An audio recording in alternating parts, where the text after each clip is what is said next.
ડાંગ જિલ્લાના વઘઈ ખાતે ભારતના લોહ પુરુષ સરદાર પટેલની 150મી જન્મજયંતિના નિમિત્તે યોજાનારી એકતા યાત્રાને લઈને એક પ્રેસ કોન્ફરન્સનું આયોજન કરવામાં આવ્યું। ગુજરાત અને ભારત સરકાર દ્વારા આ યાત્રા 2 તબક્કામાં યોજાશે। પ્રથમ તબક્કો 31 ઓક્ટોબરથી 25 નવેમ્બર અને બીજો તબક્કો 26 નવેમ્બરથી 6 ડિસેમ્બર સુધી ચાલશે।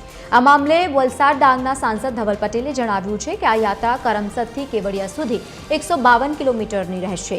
યાત્રામાં ભારતના દરેક વિધાનસભામાંથી NSS ક્રેડિટ અને સાથે જ માય ભારત વોલેન્ટિયર્સ અને પ્રબુદ્ધ નાગરિકો પણ જોડાશે। એક ભારત શ્રેષ્ઠ ભારતનું મહત્વ યુવાઓ અને આગામી પેઢી સમજે અને જીવનમાં ઉતારે તેવા ઉદ્દેશ્ય સાથે યાત્રાનો પ્રારંભ થશે। राष्ट्रीय पदयात्रा ए 26મી નવેમ્બરથી 6 ડિસેમ્બર લગીને ચાલશે, જેમાં પૂરા ભારત દેશથી લોકો આવવાના છે। 152 કિલોમીટર લાંબી આ પદયાત્રા થવાની છે। એમાં કરમસદથી લઈને કેવડિયા લગીને આ પદયાત્રા થશે।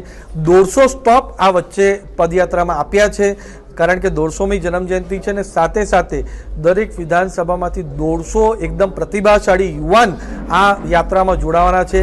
આ અભિયાન પૂરી અમારી ભારતની સરકાર, ગુજરાતની સરકાર ચલાવી રહી છે અને જે કરમસદથી કેવડિયા છે ભારત સરકારના અમારા મંત્રી ડૉક્ટર મનસુખભાઈ માંડવિયાની અધ્યક્ષતામાં આ પૂરું અભિયાન થવાનું છે।